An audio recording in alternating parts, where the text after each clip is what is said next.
Hey everyone, and welcome back for another deep dive with us. It's great to be here. Today we're going to be tackling a topic that I think is absolutely crucial for anyone who's interested in understanding India's journey after independence. Absolutely. Especially, I think, if you're a UPSC aspirant gearing up for that GS1 paper. Yeah. We're going to be talking about post-independence agrarian reforms. Right. Or, in simpler terms, we're going to try to unpack how India grappled with trying to fix its really complicated land issues after 1947. It's a big one. Yeah, it's a really big one. And, before we dive in, I do want to remind everyone listening to hit that like button, subscribe to the channel, and tap that notification bell so you don't miss out on future deep dives. Please do. All right, so let's set the stage a little bit. Yeah. Imagine stepping into a newly independent India, Okay. right? You've just gotten independence, Huge moment. but you inherit a land system that's just riddled with problems. Yeah.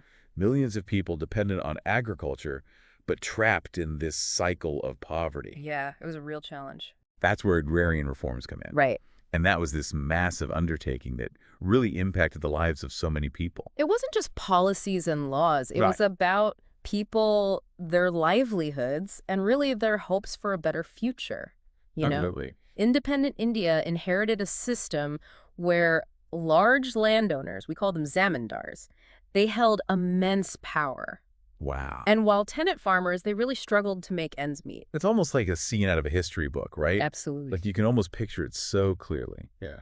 So how did India even begin to tackle a challenge this big? Well, the answer lies in two phases, really. Okay. First, we'll unpack what we call the institutional reforms. Okay. This was from 1947 to 1960. Got it. And then we'll explore the technological reforms that kind of kicked in after 1960. All right. So we have two distinct phases we're going to be looking at today. So get Okay. ready because I think this is going to be a really interesting conversation. I think so, too. I think there's going to be some surprising facts and some really diverse approaches that ultimately shaped India's agricultural landscape. Yeah. And the first phase, those institutional reforms, it was all about restructuring the very foundation of land ownership in the country. Okay, so like going back to the basics, like almost like rebuilding a house, but you're starting with a foundation. Exactly. It was about creating a system that was more equitable and just.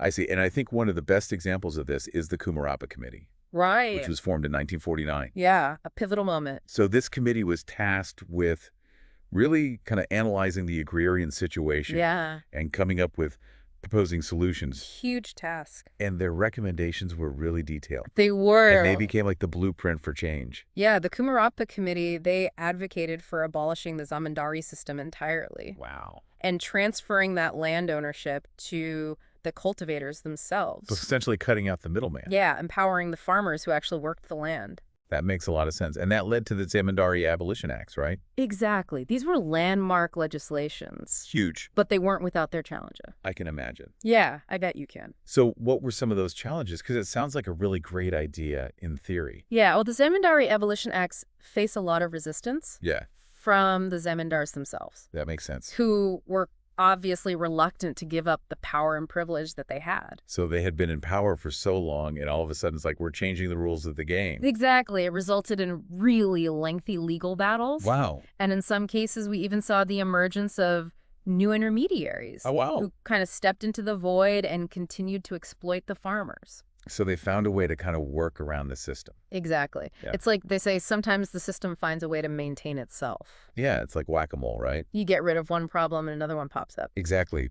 But even with all of those hurdles, over 20 million tenants became landowners. It's a staggering number. It's a huge number. It really is. It shows the scale of the impact. So despite all of that resistance, 20 million tenants were able to become landowners. Yeah, a testament to the power of these reforms. But it still sounds like, even though those numbers are incredible, Mhm. it still sounds like one of those cases where you have good intentions and then you have the messy reality of implementation. That's often the case with such large-scale social change. Right, because it's one thing to write it down on paper, Yeah. and it's another thing to actually have it happen across this massive, diverse country.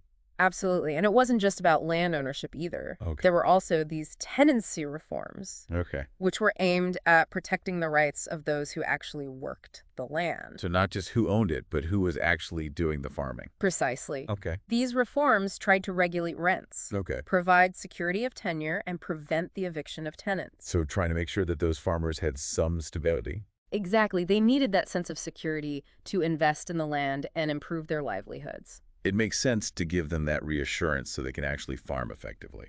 Right. But the implementation of these reforms varied significantly Oh, really? across different states, Okay. which really highlights the complexities of translating national policies into ground-level changes. It's like this giant puzzle, and each state has its own unique piece. Absolutely. And you're trying to make it all fit together. And amidst all of these top-down policy changes, Okay. there were also grassroots movements Okay. that were pushing for land reforms from the ground up, So kind of a different approach. a bottom-up approach. Okay. One of the most remarkable figures of this era was Vinoba Bhave, Oh, wow. What who else? spearheaded something called the Bhudan movement. Okay, now that's a name that deserves a deep dive all on its own. Absolutely. But just for our listeners who might not know, Yeah. can you give us like the really quick rundown of what that movement was all about?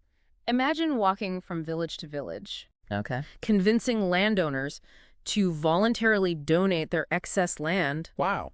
to landless farmers. That's incredible. That was Vinoba Bhave's approach. So it's like appealing to people's better nature. Exactly. It was a nonviolent movement rooted in Gandhian principles. So it wasn't about forcing people, it was about persuading them. Exactly. It was about appealing to their conscience and their sense of social responsibility. I see, and that really captured the nation's imagination. It did. It was a powerful example of nonviolent resistance and social mobilization. It's amazing what you can achieve when you really believe in something and you're willing to put in the effort. Absolutely.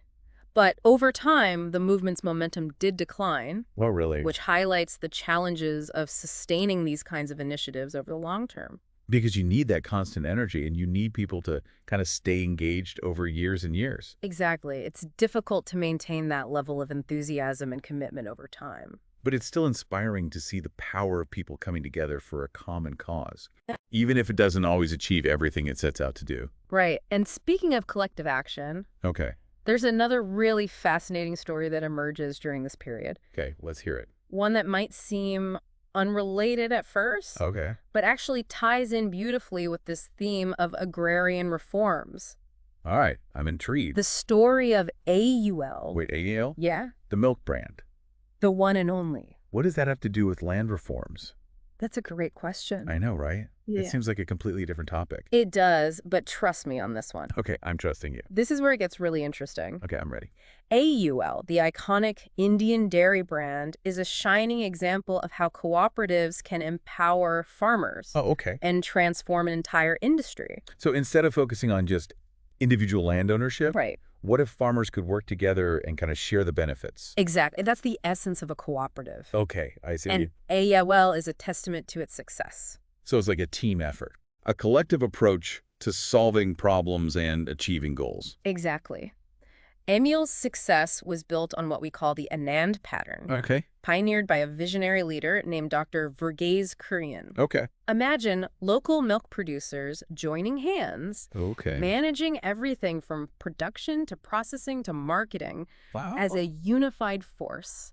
That's incredible. It was revolutionary. It's like taking the power of collective action to a whole new level. It really was. And this Anand pattern didn't just stay confined to like a small region, did it? It went national Really? with something called Operation Flood. Okay, so tell me about Operation Flood. It was a nationwide initiative spearheaded by AMUL. Wow. It revolutionized India's dairy industry. Real? It empowered millions of small-scale dairy farmers, That's incredible. increased milk production, Okay. and made milk accessible to a much wider population. So it had like a ripple effect across the entire country. It did. It's amazing how something that started as a local cooperative could have such a profound impact. It really is. And it all ties back to this theme of empowering farmers. Right. Giving them a voice and a platform to improve their livelihoods. And control over their own destinies in a way. Exactly. They were no longer at the mercy of middlemen or large corporations. So cooperatives like AML offered an alternative model yeah. for economic empowerment. One that emphasized collective growth and shared prosperity. I love that idea. But just like those land reforms we talked about, Right. cooperatives also had their own set of successes and challenges. Right, because nothing's ever perfect. That's true. There were always going to be hurdles along the way. Absolutely. It's about learning from both the successes and the challenges and constantly adapting and improving. So we've covered that first phase of agrarian reforms. Yes. Which focused on institutions and access to land. Right, laying the groundwork. Now let's fast forward a bit Okay. to the 1960s, All right. a time when India was facing a very serious problem. It was a critical juncture. A looming food The crisis. situation was quite dire. So paint a picture for us what was happening in India at that time.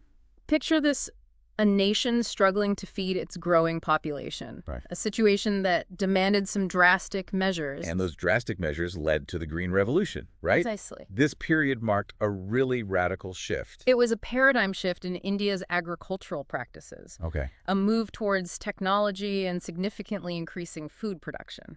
So it was like a technological revolution in agriculture. It really was. Okay. The Green Revolution was a game changer. Okay. It introduced high-yield varieties of seeds, Okay. increased fertilizer use, and promoted mechanization, Wow. leading to a significant boost in agricultural output. It sounds almost miraculous. It did feel that way at the time. More food for a hungry nation. Exactly. It was a solution to a very pressing problem. But I imagine there were also some downsides, There were. some unintended consequences. You're right. Because we know that often progress comes at a cost.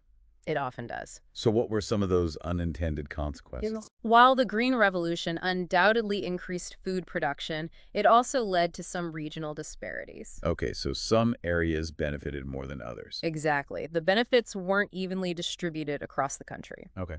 And the overuse of chemical fertilizers and pesticides Yeah. raised some serious environmental concerns. That makes sense because you're kind of disrupting that natural balance. Right, you're introducing these external elements into the ecosystem. And the benefits didn't always reach all farmers equally. That's right.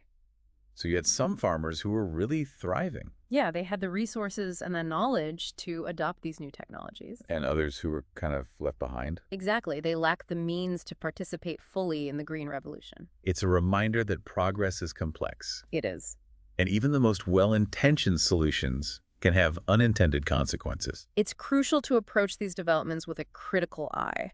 and to look at them from multiple perspectives. Absolutely. We need to consider the social, economic, and environmental implications of these changes. And to manage that surplus food that was produced during the Green Revolution, Right. the government established something called the Food Corporation of India. The FCI, a key player in ensuring food security.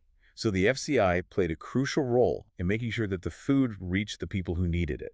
They procured grains from farmers Okay. and distributed them through the public distribution system. So they were kind of the middleman in that process. Exactly. They acted as a buffer, ensuring a stable supply of food grains across the country. That makes a lot of sense.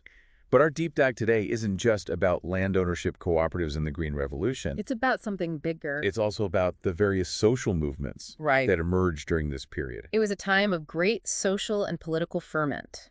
So we're talking about movements that fought for the rights of farmers, the environment, social justice, Absolutely. all sorts of different causes. Exactly. It was a period of intense activism and social change. Okay, so let's give our listeners a taste of some of these movements. Remember that image of women hugging trees to protect forests? Yes, That's the Chipko movement, I've heard of that. a powerful example of environmental activism and collective action. So they were literally putting their bodies on the line They were to protect the environment. They were standing up to powerful forces. That's really inspiring.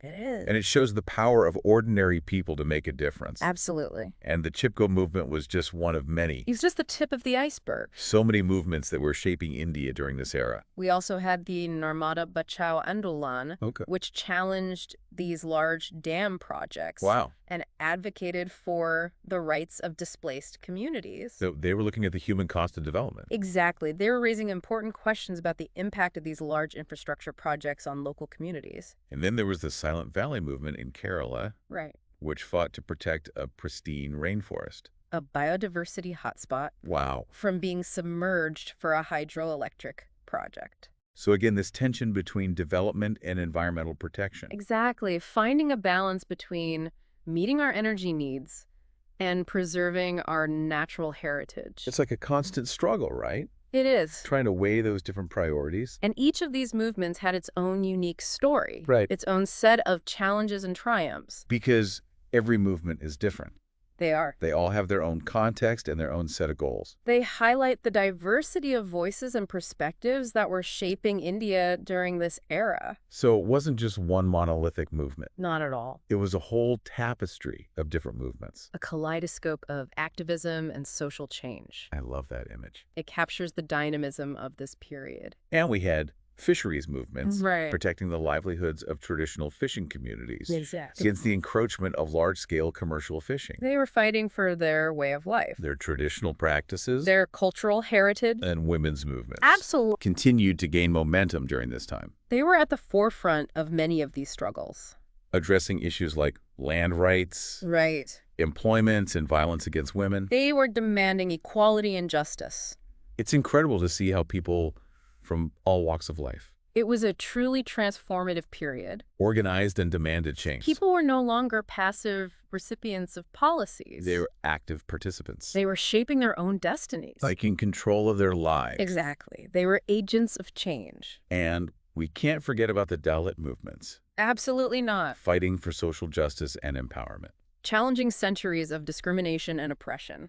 breaking down those barriers. They were demanding their rightful place in society. And there were anti-price rise movements, Yes. consumer activism. Pushing back against the rising costs of essential goods. So people were really feeling the pinch, They were. and they were making their voices heard. They were demanding economic justice. And even anti-liquor movements, Right. driven by women, Often led by women. seeking to curb the social ills of alcohol abuse. They were fighting for their families and their communities. Wow, so it really was a period of just incredible social change. It was Like a whirlwind of a activism, time of great upheaval and transformation. from land reforms to cooperatives, Through the Green Revolution. to this multitude of social movements, It was a period of profound change in Indian society. like witnessing a nation finding its voice, Exactly. demanding change, and charting its own course. That's the beauty of studying this period in India's history. It really is. It wasn't just about top-down policies. Right. It was also about bottom-up movements. So a combination of both, It was a dynamic interplay between the state and civil society. and people from all walks of life coming together to shape their future. It was a truly participatory process. And for our listeners preparing for the UPSC exams, Yeah, this deep dive, I think, is like a treasure trove of information, absolutely. especially for that GS1 paper on post-independence India.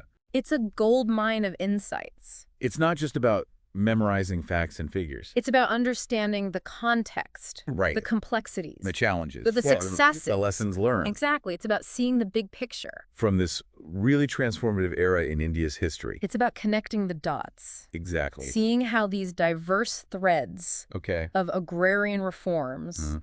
cooperatives, the Green Revolution, Social movement. all weave together to create the tapestry of modern India.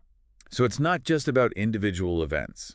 It's about the interconnectedness of everything. It's about seeing the bigger picture. Precisely. Okay, we've covered a lot of ground today, We have. from the abolition of the zamindari system to the rise of AMU To the impact of the Green Revolution. and the inspiring stories of these social movements. It's been quite a journey. It really has. Yeah, But hopefully you're leaving today with a deeper understanding I hope so too. of how India tackled these agrarian challenges. And the multifaceted nature of change. Because it wasn't just one simple solution.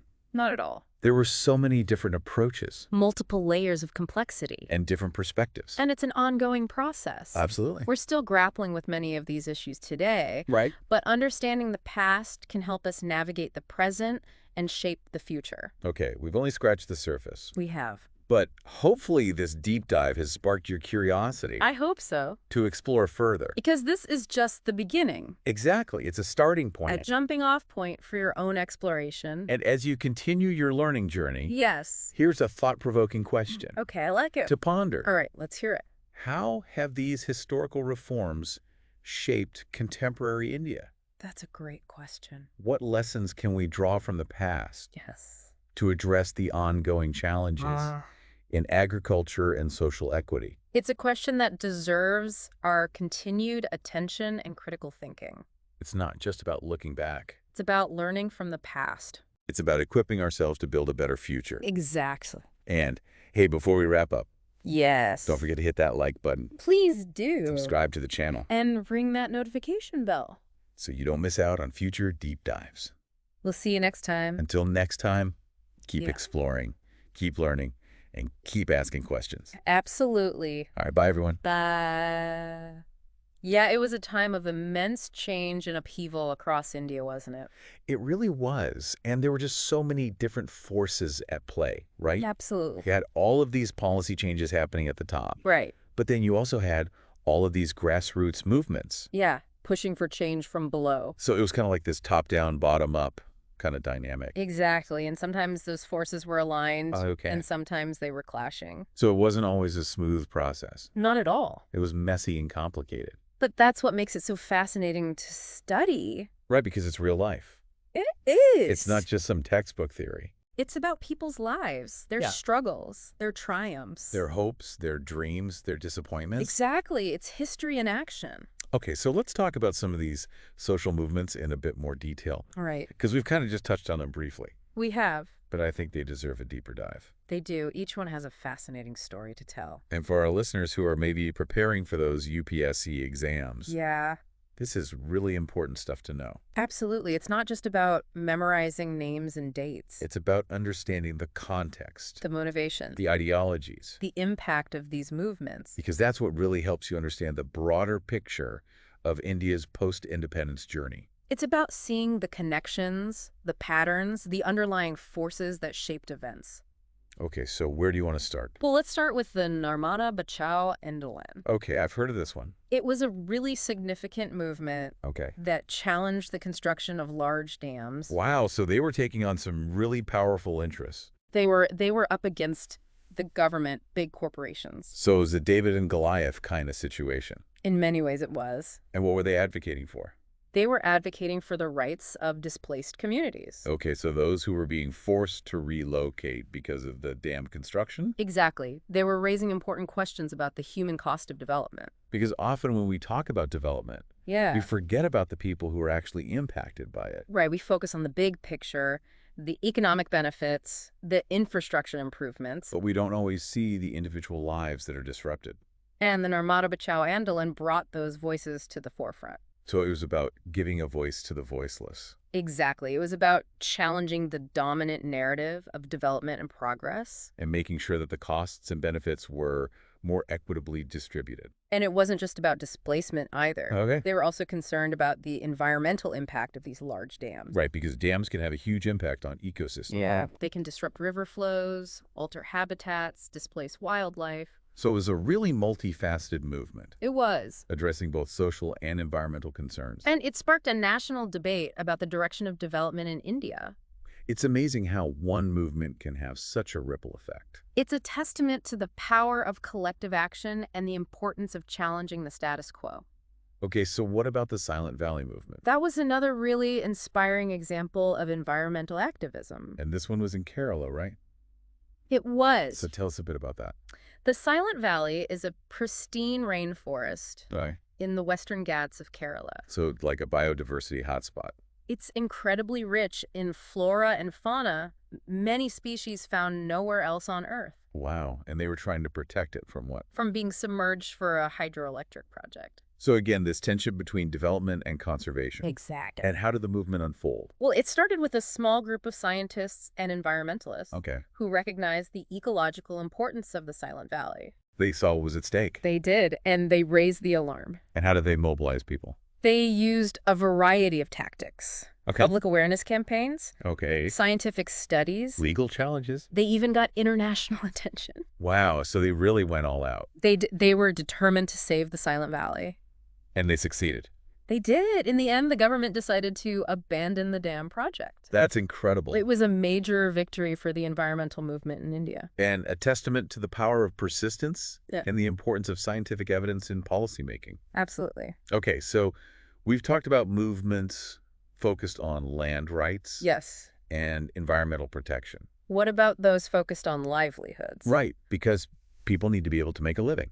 Absolutely. And for many communities in India, their livelihoods are intimately connected to the natural environment. Exactly. So let's talk about some of those movements, All right. like the fisheries movements, for example. The fisheries movements were really interesting. They were protecting the livelihoods of traditional fishing communities Okay. against the encroachment of large-scale commercial fishing. So kind of like the small scale versus the industrial scale. Exactly. And what were some of the issues they were facing? Well, the traditional fishing communities were being marginalized. Okay. Their fishing grounds were being depleted. By the big trawlers. Exactly. And their traditional practices were being undermined. They were being squeezed out of their own livelihoods. And how did they fight back? They organized themselves. Oh. They formed cooperatives. So kind of like AMUA, but for fishing. Exactly. They realized that they were stronger together. There's that theme of collective action again. It's a powerful tool for marginalized communities. And they protested. They did. They took to the streets. They lobbied the government. They even blockaded ports. Wow. So they weren't afraid to make their voices heard? They weren't. They were fighting for their survival. And did they achieve any successes? They did. They managed to get some regulations passed to protect their fishing grounds and their livelihoods. So they were able to push back against those powerful forces. To some extent, they were. But I imagine it's an ongoing struggle. It is. Because those tensions between small-scale and industrial fishing are still very much alive today. Absolutely. It's a constant battle to balance economic development with the needs of local communities. And to ensure that those who depend on the natural environment for their livelihoods are not left behind. Exactly. It is. And, we can't talk about this era without talking about women's movements. Of course not. They were really at the forefront of so many of these struggles. They were fighting for their rights on so many different fronts. Yeah, they were demanding equality and justice. So what were some of the key issues that women's movements were tackling during this time? Well, land rights were a big one. Okay. Because women often didn't have equal access to land ownership. Right, even though they were often the ones doing a lot of the agricultural work. Exactly. And employment was another major issue. Because women were often relegated to low-paying jobs. Or excluded from the workforce altogether. And of course, violence against women was a huge problem. And sadly, it continues to be a problem today. Absolutely. So these were really interconnected issues. They were. Because if you don't have economic power, right, if you don't have control over your own life, you're more vulnerable to violence and exploitation. They're all connected. And women's movements were trying to address these issues in a holistic way. So it wasn't just about fighting for one specific right. It was about empowering women in all aspects of their lives. And then we have the Dalit movements. Yes, a crucial part of this story. Because they were fighting for social justice and empowerment. Challenging centuries of discrimination and oppression. They were really trying to break down those barriers. And create a more just and equitable society. And they faced a lot of resistance. They did. Because they were challenging those deeply ingrained power structures. And the status quo. So it was a really uphill battle. It was, but they made significant progress. And they continue to fight for their rights today. Absolutely. And then we have the anti-price rise movements. Right. These were more focused on economic justice. So people were feeling the pinch of inflation. They were. And they were demanding that the government do something about it. Exactly. They were pushing for policies to control prices. And to make sure that essential goods were affordable for everyone.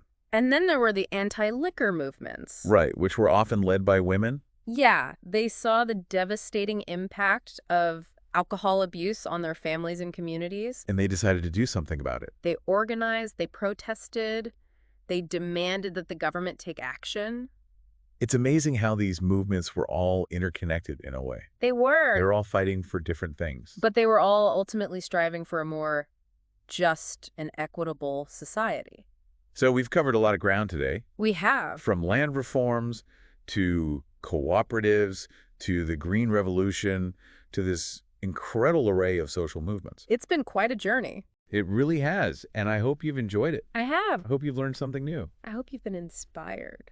And I hope you've been challenged to think critically about these issues. Because these are not just historical events. They're still relevant today. They're shaping the world we live in. So as we wrap up this deep dive, yeah, I want to leave you with a few thoughts. Okay. First of all, I think it's incredible to see how much change can happen when people come together. It's the power of collective action. And when they refuse to accept the status quo. It's about demanding a better future. And secondly, I think it's important to remember that progress is not always linear. It's often messy and complicated. There are always going to be setbacks and challenges. And it's important to keep moving forward. To keep fighting for what's right. And to never give up hope. Because a better world is possible. It is. We just have to keep working towards it. Together. All right, that's all the time we have for today. Thanks for having me. Thank you for joining us for another deep dive. Until next time. Don't forget to hit that like button, subscribe to the channel, and ring that notification bell so you don't miss out on future episodes. We'll see you soon. Bye, everyone.